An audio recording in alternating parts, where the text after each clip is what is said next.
Bueno, la semana pasada estuvimos viendo la sesión número 2, titulada Cristo vino con una misión. Jesús vino para servir a Dios y liberarnos. Hubo una verdad ahí que fue enseñada y que fue escuchada por nosotros que a lo mejor no la habíamos escuchado como tal, como se oye, como viene en la lección. Estuvimos estudiando que Cristo se convirtió en la salvación de la humanidad. Ojo, no para servir a la humanidad, sino para servir a Dios. Ese es un enfoque muy diferente acerca de lo mucho que hemos escuchado un evangelio en el que se centra en la salvación del hombre, que es parte del evangelio, pero en realidad Jesucristo vino para servir a Dios. Eso me llamó mucho la atención la semana pasada. Entonces, también vimos que Jesús vino para que nosotros pudiéramos seguir su ejemplo, de tal manera que podamos vivir nosotros como siervos de Dios, sirviendo a otras personas, haciéndolo de manera intencional para que Dios siga extendiendo su reino en el mundo. Eso es prácticamente lo que vimos la semana pasada. Y hoy, si tienes ahí tu libro, ábrelo en la sesión número 3. Tengo una diapositiva para los que no tienen el libro. La sesión 3 se llama Cristo vino a morir. Hay un encabezado, subtítulo que dice: Jesús vino a sufrir, sacrificarse y llamarnos a hacer lo mismo. Hay una introducción en esa lección, en sus libros, acerca de un hombre que pues dio su vida en un acto heroico para salvar la vida de su amigo. Una historia que refleja el valor del amor expiatorio, morir por otra persona en sustitución a otra persona.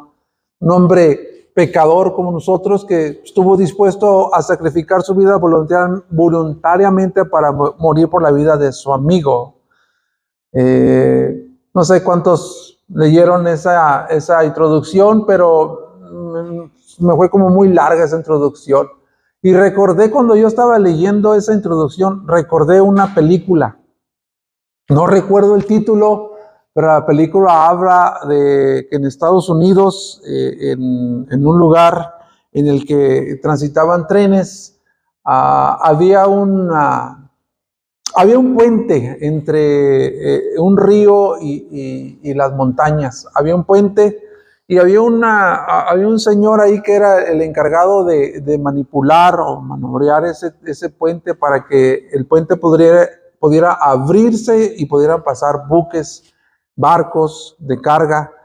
Entonces, la película habla de que ese hombre continuamente iba a trabajar y un día salió a trabajar y se llevó a sus hijos pequeños. Su hijo era la primera vez que lo llevaba y él salió a jugar y de repente cayó en la maquinaria, en los embriagues en el que el puente era abierto y era cerrado. Ahí cayó justo en esa maquinaria y justo cuando venía un barco lleno de personas y él quedó como en el desafío de salvar a su hijo, o de salvar a las personas que venían en ese barco. El puente quedó inclinado para que pudieran pasar los demás carros que transitaban de un lugar a otro, y el barco venía directamente a estrellarse con cientos de personas a ese puente, y él quedó en la disyuntiva de dejar que ese barco se estrellara y murieran todas esas personas, o abrir el puente en el que su hijo se encontraba en los embriagues de toda esa maquinaria y sacrificar a su hijo. Al fin de cuentas, la película habla de que él hizo eso, abrió el puente, pasaron las personas a salvo, pero su hijo fue sacrificado. Entonces, estas historias nos reflejan el valor del amor expiatorio o del amor sustitutorio de morir por otra persona. Pero en el caso de Jesucristo, específicamente en el caso de Jesucristo, nosotros vemos que voluntariamente Jesús murió para salvar la vida de pecadores como nosotros. Quizás el acto que hizo el Señor fue un acto lleno de amor por las personas, heroico quizás al sacrificar a su Hijo, pero pues no tiene nada de redención para salvar a pecadores, ¿verdad? Es un acto reconocido, heroico, pero específicamente en Cristo encontramos un sacrificio expiatorio o de sustitución, muriendo por pecadores como nosotros. Ahora, teniendo de tela de fondo esta introducción, te voy a lanzar una pregunta que viene ahí en la lección. ¿Tú te has beneficiado alguna vez por el sacrificio de alguien que haya hecho por ti? ¿Recuerdas que quizás en alguna ocasión en tu vida tú te hayas beneficiado por el sacrificio o el amor sacrificial de alguien que haya hecho por ti? No sé si puedes recordar algún caso como ese. Bueno, yo recuerdo en una ocasión que es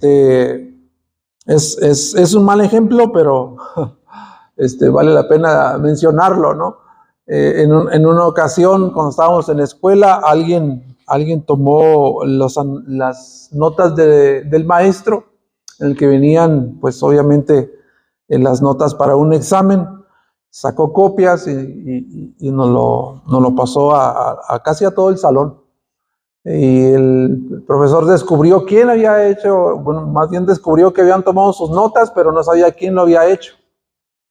Y le dieron el rumor quién lo había tomado, a la persona que lo había tomado, pero hubo otra persona que era muy amigo de esta persona y él estuvo dispuesto a ser castigado en lugar de su amigo porque pues, eran muy buenos amigos.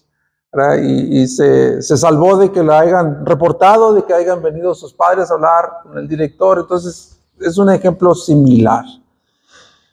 Empezando con la lección, la Biblia habla en Lucas 9, vea Lucas 9. Vamos a empezar con la familiaridad que hemos tenido de cómo ver estas sesiones. Primero vamos al primer punto, que es conoce la historia. En Lucas 9, 18 al 27. Lucas 9, 18 al 27. Dice, estando Jesús orando a solas, estaban con él los discípulos y les preguntó, ¿quién dicen las multitudes que soy yo? Entonces ellos respondieron, unos Juan el Bautista, otros Elías y otros que algún profeta de los antiguos ha resucitado. ¿Y ustedes, quién dicen que soy yo? Les preguntó. Y Pedro le respondió, el Cristo de Dios. Pero Jesús, advirtiéndoles severamente, les mandó que no dijeran esto a nadie. Y les dijo, el Hijo del Hombre debe padecer mucho y ser rechazado por los ancianos, por los principales sacerdotes y los escribas, y ser muerto y resucitar al tercer día.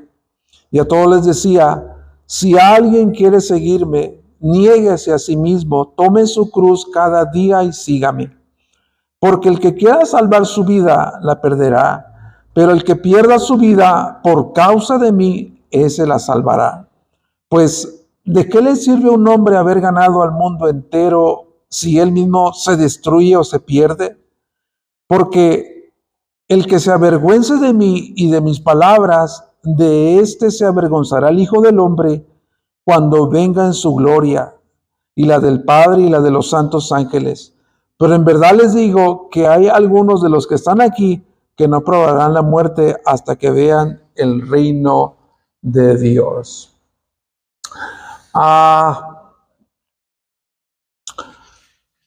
No sé cuántas promesas identificas en este pasaje.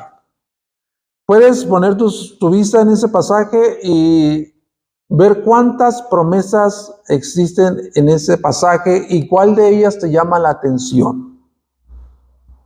Hay varias promesas ahí. ¿Alguien ya identificó alguna?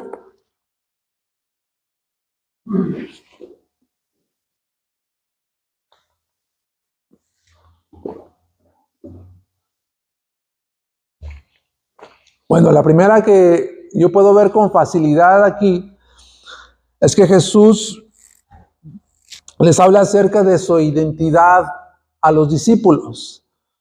Y como resultado de quién es Él, de su identidad, Él les dice que el Hijo del Hombre debe de padecer mucho y ser rechazado por los ancianos, los principales sacerdotes y escribas, y ser muerto y resucitar al tercer día.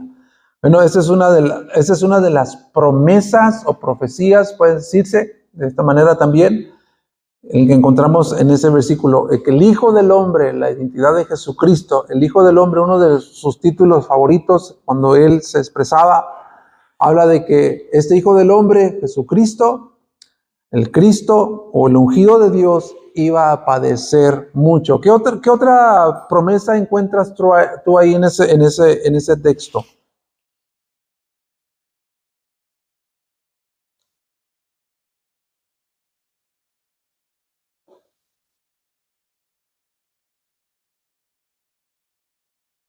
A ver si es en el 24.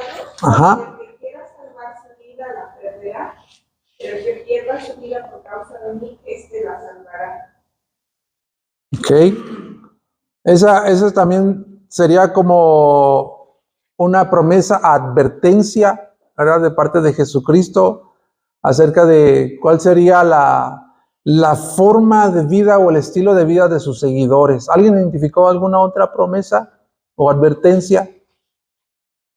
El 26 menciona cuando venga en su gloria, nos indica la promesa de que Cristo vendrá nuevamente en gloria. Sí, ahí está una promesa específica en ese texto, donde habla de su segunda venida, ¿verdad? Jesucristo, regresando en gloria.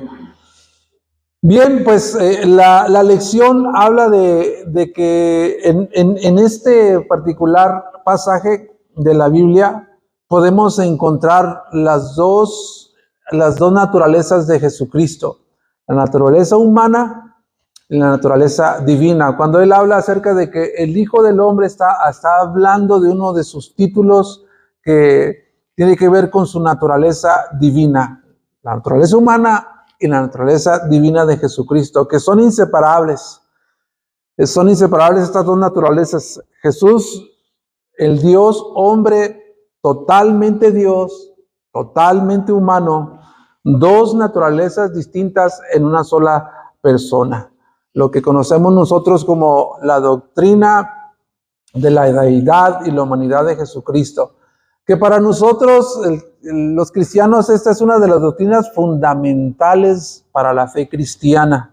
Sin esta doctrina, pues podemos decir que no hay un Dios sacrificándose en una cruz, tomando un cuerpo, viniéndose a tomar un cuerpo, encarnándose en un hombre, pero siendo a la misma vez un hombre santo, un hombre engendrado por el Espíritu Santo. Entonces, la doctrina de la deidad y la humanidad de Jesús es fundamental para la fe cristiana. Sin embargo, esta doctrina resulta muy difícil digerirla. Yo estoy seguro que es muy difícil digerirla por nuestras mentes finitas que no alcanzan a comprender la dimensión de esta doctrina. Porque tenemos que ver a Jesucristo como un hombre como tú y como yo. Así de sencillo. Es ver a Jesús como un ser humano, como tú y como yo, pasando experiencias tan humanas como dice su lección, como el cansancio, la tristeza y muchas otras experiencias humanas para llegar hasta la muerte física. Entonces, yo preguntaba, ¿cuántas promesas identificas en ese libro que te llaman la atención? Más bien en esa porción de la Biblia que te llaman la atención. Bueno, vale la pena detenernos y hablar un poquito acerca de este texto. Cuando Jesús le pregunta a sus discípulos la opinión acerca de cuál es su identidad, ¿verdad? Y ustedes, ¿quién dicen que soy yo? Pedro, como portavoz de los 12, él les dice, tú eres el ungido de Dios, tú eres el Cristo de Dios.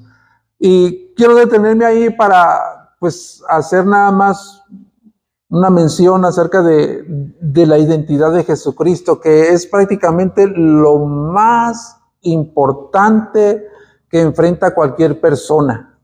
La identidad de Jesucristo. Esto es lo más importante que puede enfrentar una persona.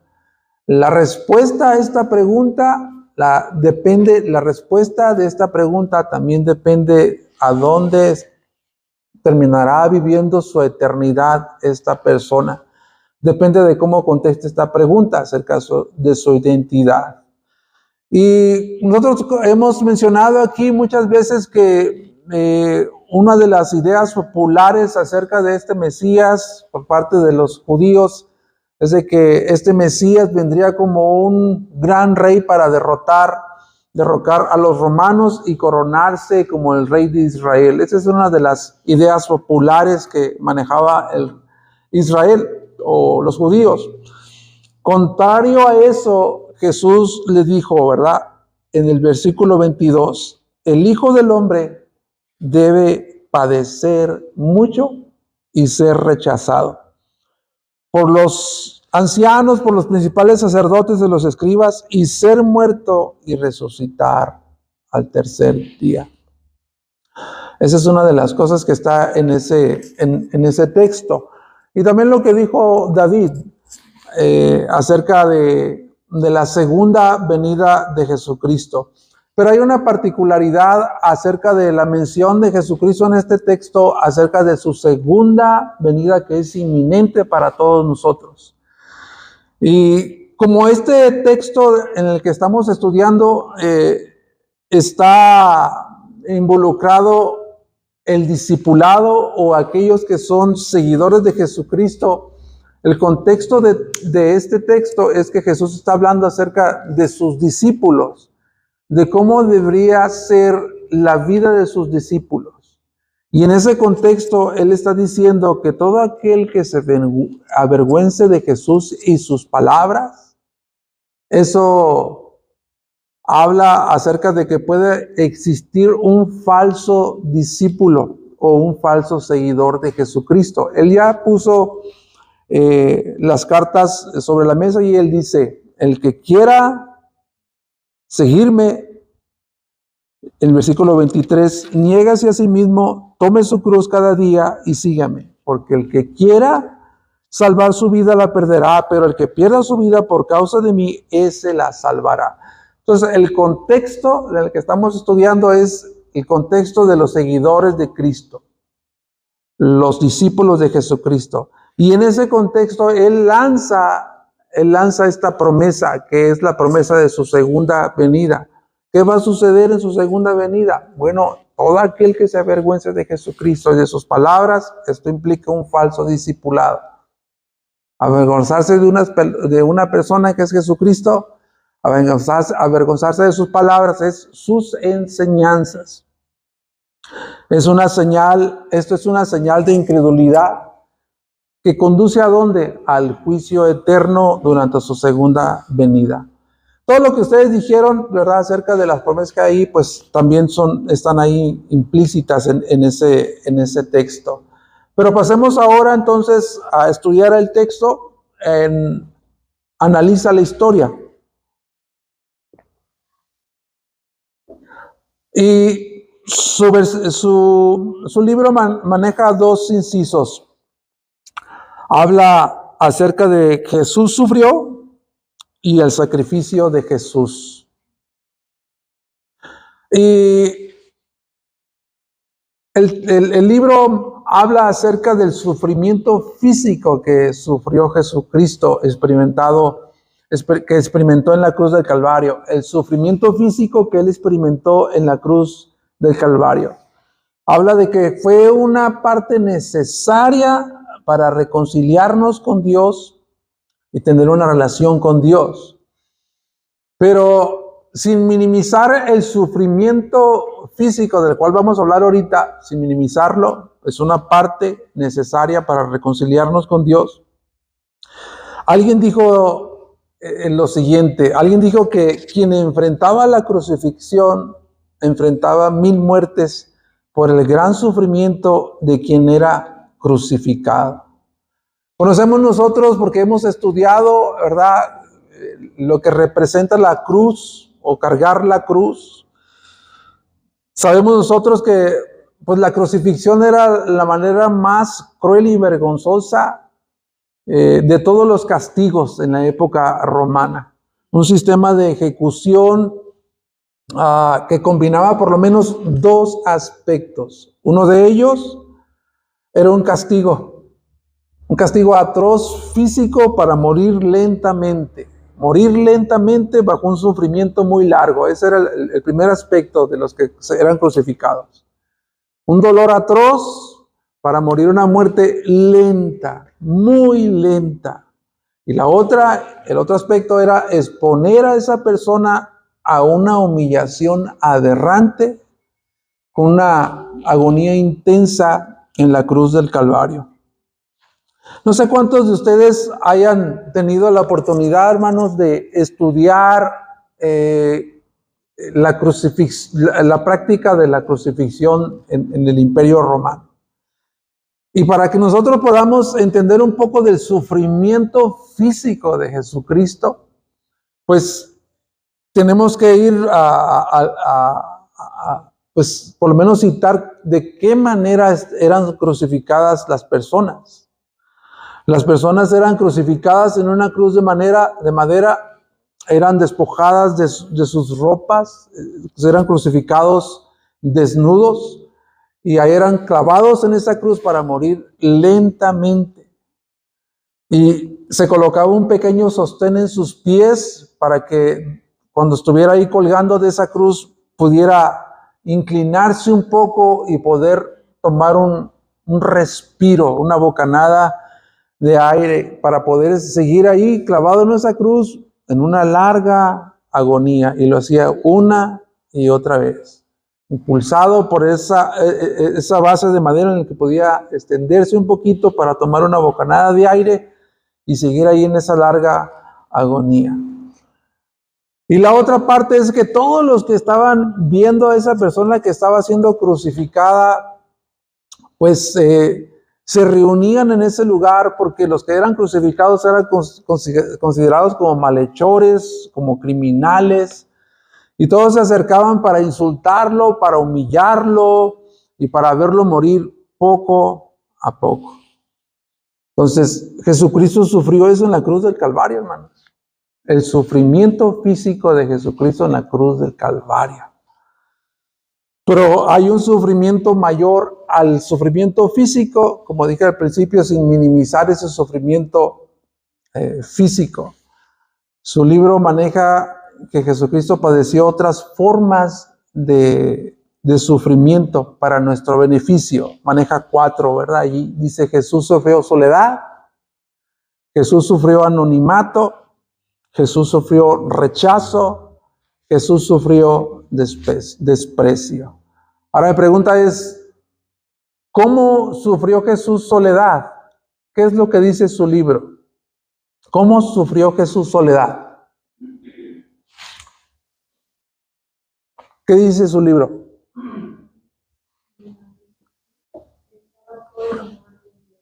Ajá.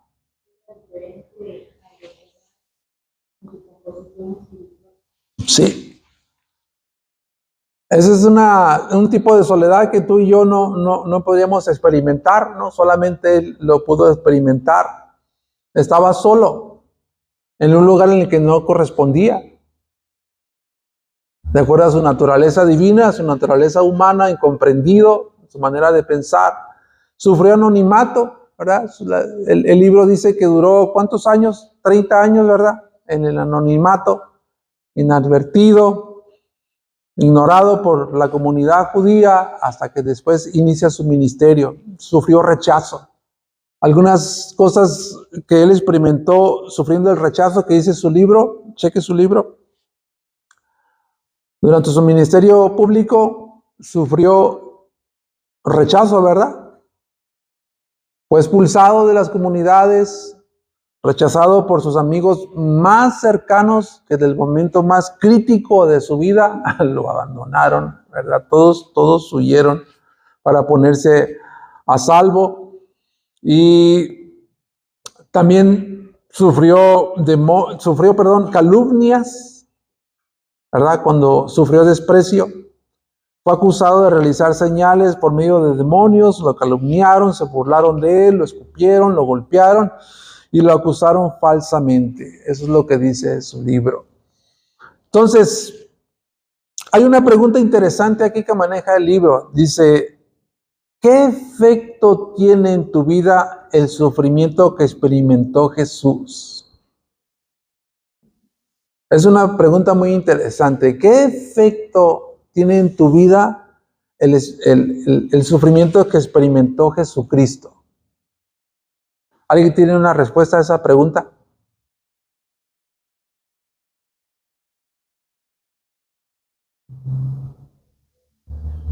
O sea, recibimos muchas bendiciones a cambio del sufrimiento físico de Jesús, y la más importante de ellas, por mencionar un par, es que experimentamos el perdón de nuestros pecados y poder disfrutar de una reconciliación con Dios. Pero hay más, hay muchos más, ¿verdad?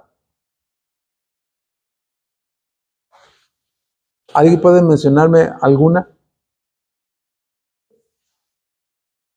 Sí, hermana. ¿Cómo es su poco todo eso? Porque sabía, obedeció y no.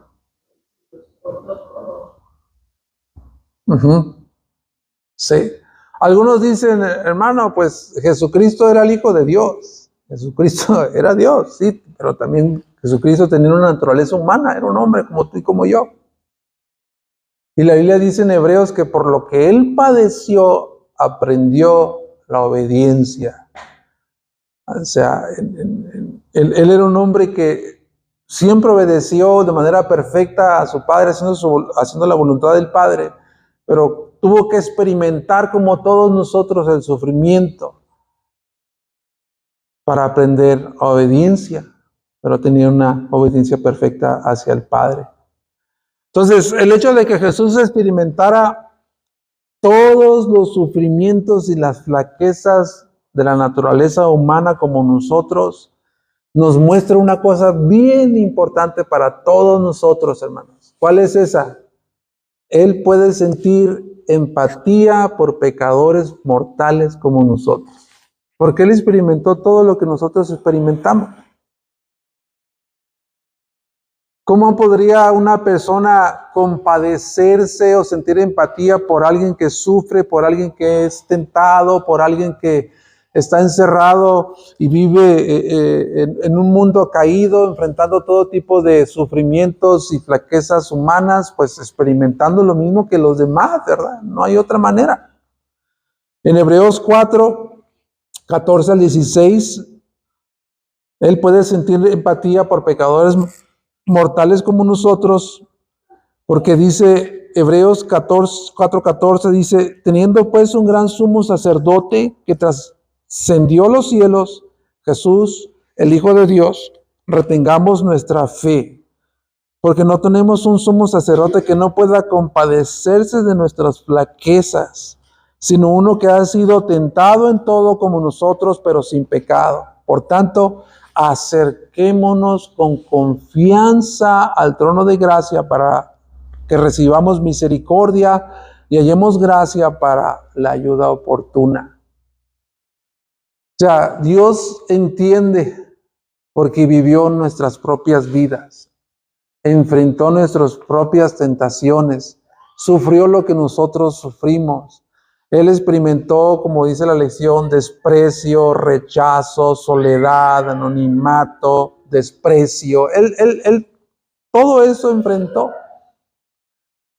Y Él dice que se compadece de nosotros. Un sumo sacerdote que está a la diestra de Dios, el el propósito de un sacerdote era interceder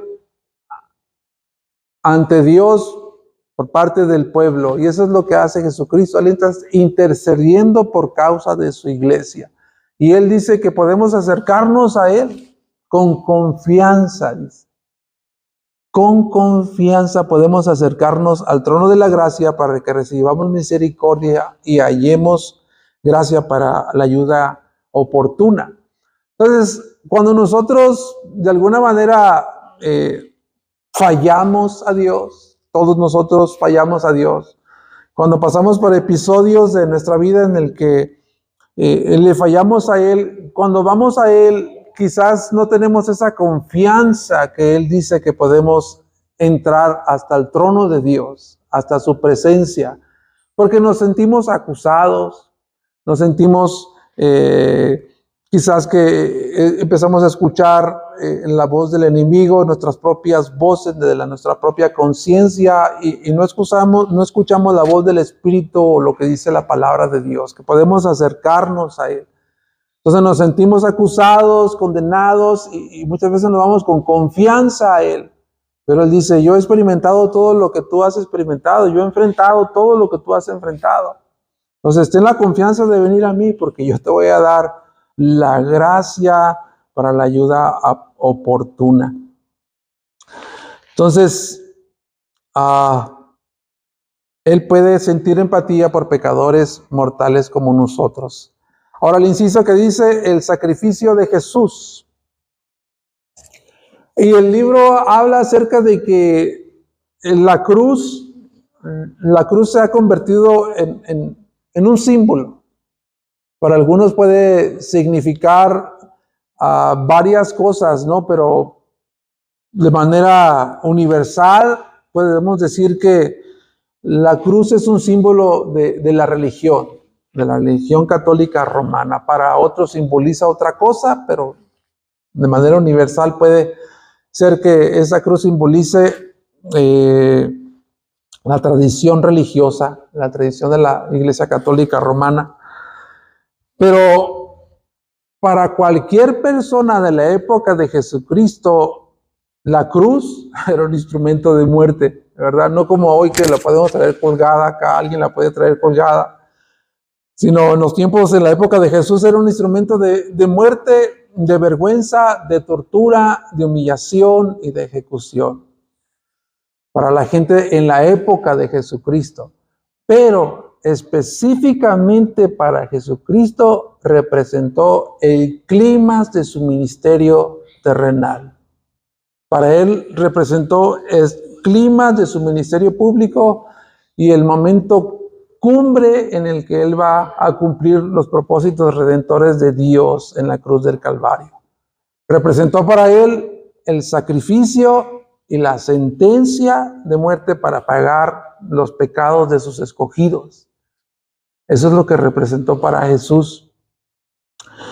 Muriendo de una manera expiatoria o de manera como un sustituto voluntariamente para cumplir entonces los propósitos redentores de Dios. Y el libro habla de que Jesús para hacer eso tuvo que tomar dos decisiones o dos elecciones en su obediencia a Dios. Dos decisiones o dos elecciones que nosotros también como seguidores de Jesucristo, como discípulos de Jesucristo, tenemos que también nosotros elegir si hemos resuelto seguir a Jesús como discípulos. Y una de ellas, ahí está en sus libros, es que debes escoger negarte a ti mismo. Y ese pasaje está ahí en el que estamos estudiando, ¿no? En Lucas, volviendo a Lucas 9. Déjame encontrar Lucas. Es el versículo 23. Y a todos les decía, si alguien quiere seguirme, niegue a sí mismo, tome su cruz cada día y sígame. Entonces, Jesús, Él está advirtiendo una cosa a aquellos que van a seguirles como sus discípulos. Él está hablándole a todas, incluyendo sus discípulos y la gente que le seguía. Él está diciendo una sola cosa. Y hay una advertencia ahí. Jesús está diciendo, advierto que para ser mi discípulo debes escoger negarte a ti mismo. El libro habla de que esto significa entregarle a Jesús todo lo que eres, todo lo que tienes. Implica abandonar tus planes, tus deseos, tus proyectos, tus sueños para hacer un intercambio por los planes y los intereses redentores de Jesús para el mundo. Ese es el intercambio que Dios quiere hacer con nosotros.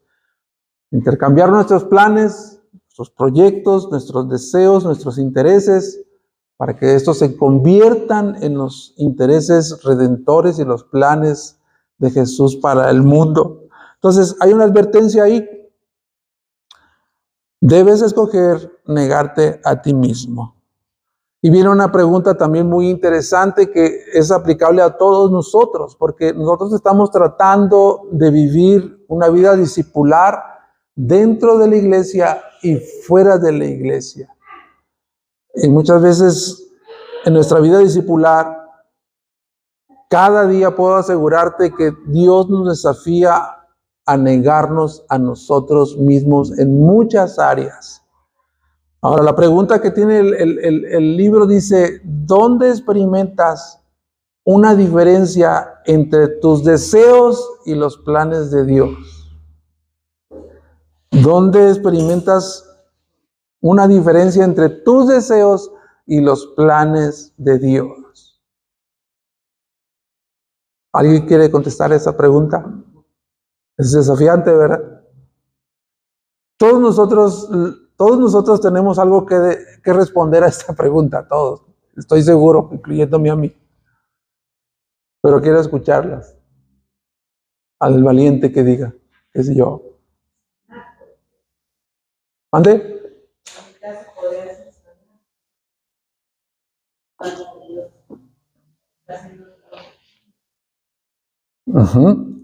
En caso personal.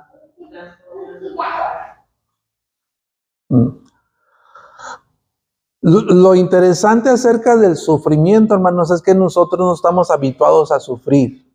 ¿A quién le gusta sufrir aquí? Por eso está ese lugar que se llama Pare de Sufrir, ¿verdad? A nadie de nosotros nos gusta sufrir. A nadie nos gusta sufrir. Déjame decirte que dentro de los planes redentores de Dios, Dios va a utilizar, incluyendo el sufrimiento. Y Dios puede usar esas circunstancias adversas que te han molestado o que te han frustrado de alguna manera para amplificar el poder de Dios y la presencia de Dios en tu vida. Dios lo puede hacer. Pero muchas veces nosotros oímos del sufrimiento. Pero la pregunta sigue ahí. ¿Dónde experimentas una diferencia entre tus deseos y los planes de Dios?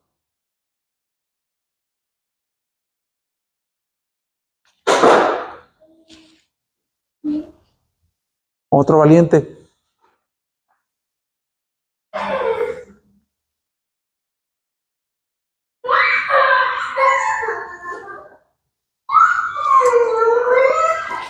Veníamos platicando con una persona que le dimos un aventón y nos hablaba acerca de que, pues, en el área laboral Dios tiene puertas abiertas para crecer, para seguir escalonando escalones, pero pues la filosofía laboral no es la misma acerca de la filosofía de la integridad de la palabra de Dios. Y muchas veces cuando tú trabajas en una empresa te van a hacer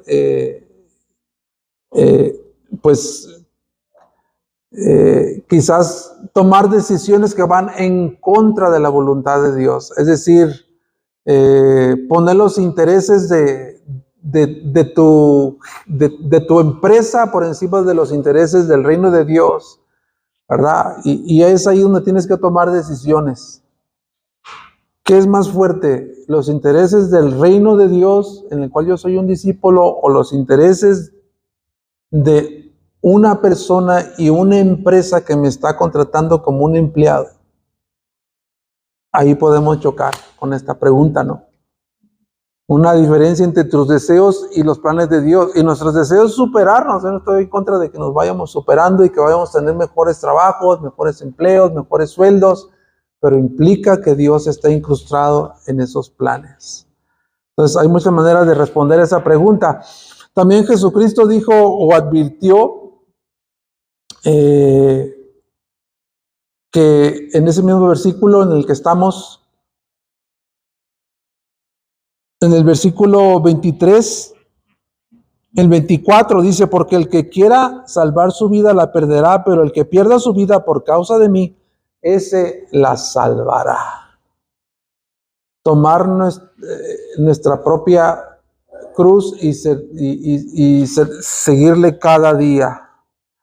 Creo que me pasé al siguiente versículo, pero era el versículo 23, perdón. Si alguien quiere seguirme, niéguese a sí mismo, ya vimos esa parte.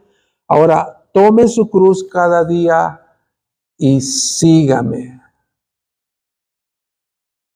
El libro habla acerca de qué significa esta frase de tomar tu propia cruz y seguir a Jesucristo cada día. Bueno, significa una disposición a soportar lo que Él soportó por nosotros. Él soportó el odio, la hostilidad, el rechazo, el reproche, la persecución, la vergüenza e incluso la muerte en la cruz. Ojo, y Jesús nos llama a nosotros que somos sus discípulos, Jesús nos llama a sufrir y ser fieles a Él y a su evangelio. Eso es lo que está diciendo Jesús. Niégate a ti mismo, toma tu cruz y sígueme. O sea, Jesucristo es claro, ¿verdad? Él está diciendo, te estoy llamando a una vida de sufrimiento y de ser fieles a mí y a mi evangelio. Hay un versículo en Colosenses 1, 24, 26 que ilustra muy bien esto en la vida de Pablo. Colosenses 1, 24 al 26. Fíjese cómo dice el apóstol Pablo. Ahora me alegro de mis sufrimientos por ustedes. ¿Qué puede decir eso, hermanos? Ahora me alegro de mis sufrimientos por ustedes. ¿Acaso era Pablo masoquista? No. Sufría con un propósito, ¿verdad? Tenía un propósito su sufrimiento. No sufría como aquellos que sufren en amargura, en descontento. Él tenía un propósito en su sufrimiento por causa de ustedes y en mi carne, completando lo que falta en las aflicciones de Cristo. Hago mi parte por su cuerpo. ¿Te das cuenta, hermano? Que conformaron la iglesia de Jesucristo, que es el cuerpo de Jesucristo en el cual nosotros fuimos incrustados, somos parte de ese cuerpo. Ser parte de ese cuerpo implica sufrir.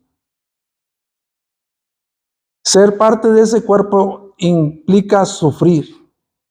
Dice, en mi carne, completando la falta de las aflicciones de Cristo, hago mi parte por su cuerpo, que es la iglesia. De esta iglesia fui hecho ministro conforme a la administración de Dios que me fue dada para beneficio de ustedes a fin de llevar a cabo la predicación de la palabra de Dios. Entonces, en la vida del apóstol Pablo, ahí está implicada que fue un llamado al sufrimiento y a ser fiel a Jesucristo y a su evangelio. Entonces, ahora la cruz para nosotros no representa que vamos a morir todos crucificados, ¿verdad? La cruz no representa eso para nosotros, ya. Representó para los de la época de Jesucristo eso.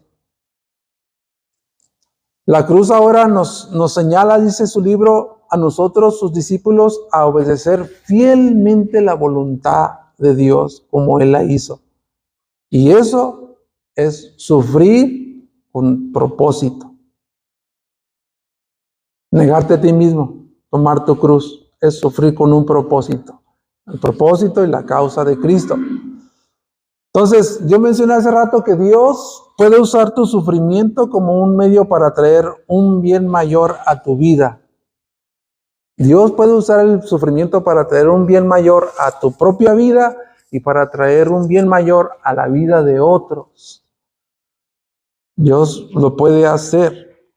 Entonces, hermanos, a los que están experimentando acá en sus vidas espirituales, quizás molestia, frustración o cualquier otro tipo de sentimiento o emoción, déjame decirte que lo que experimentas negativamente por servir y ser fiel a Dios, Dios lo puede usar para amplificar su poder y su presencia en tu propia vida, porque lo he hecho en la mía. Entonces, este es el verdadero evangelio, hermanos. Sufrir por causa de ser fieles a Jesucristo y al evangelio. Este es el verdadero evangelio. En contraste con el falso evangelio que nosotros hemos escuchado por todas partes, el evangelio de la autorrealización, el evangelio de la autorrealización personal, la prosperidad que es predicado y es abrazado por muchos que se dicen que son cristianos. Entonces, habiendo dicho esto, que Dios te llama a sufrir, que Dios te llama a tomar tu cruz y a negarte a ti mismo, ¿cómo describiríamos la obra que Cristo nos está llamando a hacer, hermanos? ¿Cómo describes tú como discípulo la obra que Dios te está llamando a hacer como su discípulo? De sufrir, de negarte a ti mismo, de tomar tu cruz. ¿Cómo la describirías? Dificilísimo, ¿verdad? ¿Verdad que sí? Sí. Dificilísimo.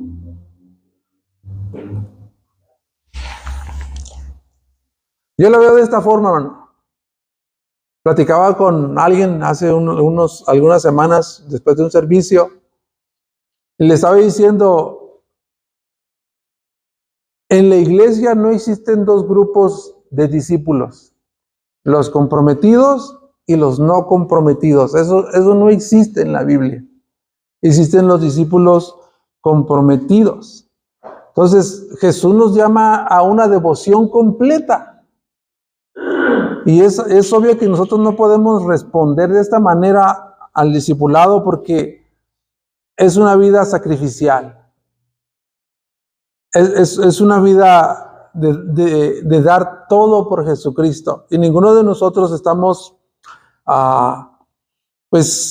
dispuestos a hacer eso. Necesitamos ser movidos por Dios para hacer eso. Es decir, yo no me levanto el día de mañana y digo, a partir de mañana yo ya me voy a sacrificar por Cristo, voy a predicar el evangelio, voy a hacer buenas obras. Yo no me levanto diciendo eso.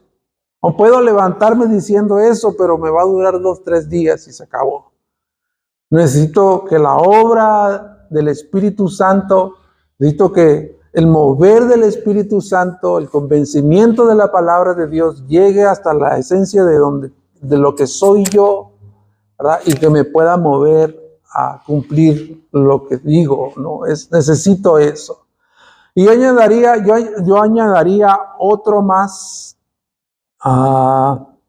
que no está en sus libros, donde dice que Jesús hizo 2 elecciones en su obediencia a Dios. Una es negarse a sí mismo y tomar su cruz cada día. Yo añadiría otra más que no está en sus libros, pero que sí está en el versículo que dice que, volviendo a Lucas, vuelva a Lucas si se movió de ahí. Yo añadiría una tercera que dice el versículo 24, porque el que quiera salvar su vida la perderá, pero el que pierda su vida por causa de mí, ese la salvará. Yo añadiría que Jesús nos está llamando a elegir perder para ganar. Hay que perder para ganar. Y pues ese es un principio contracultural, ¿verdad? Si tú le dices a alguien allá afuera, a tus amigos, a tus vecinos, a tus familiares, ¿sabes qué? Jesús, Dios nos llama a perder para ganar. Te necesitas loco, tú, ¿verdad? Te van a decir que te lavaron el coco. Es un principio contracultural. Pero eso es lo que Dios está pidiendo. Jesucristo está pidiendo eso. Es de nosotros está pidiendo eso. Es un abandono total a nuestra egolatría. Eso es.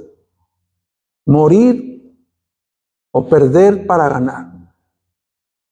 Un abandono a nuestra egolatría, a nuestra vida centrada en nosotros mismos para vivir para la gloria de Dios. Eso es lo que Él está diciendo. Dejar de poner nuestra vista en lo temporal, en lo terrenal de este mundo y vivir para Cristo y su misión. Eso es perder para ganar. Porque en el trayecto de escoger eso, vamos a perder muchas cosas. Amistades, familiares, muchas cosas. Eso es verdad. Entonces, para terminar, Jesús nos llama a hacer sacrificios, hermanos. ¿Verdad? Jesús nos está llamando a hacer sacrificios. Sacrificar posiciones, relaciones, planes personales, etcétera, etcétera, etcétera. Entonces, final. Jesús advirtió claramente que seguirle a Él no sería nada fácil, amados hermanos. Pero sí prometió esto que es muy importante, que estaría con nosotros todos los días de nuestras vidas. Él sí prometió eso.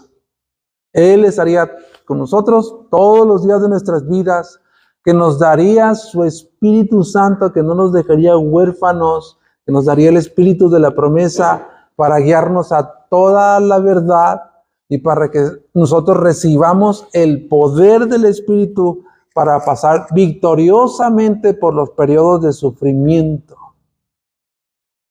y así poder extender sus planes redentores hasta que Él vuelva en poder y gloria.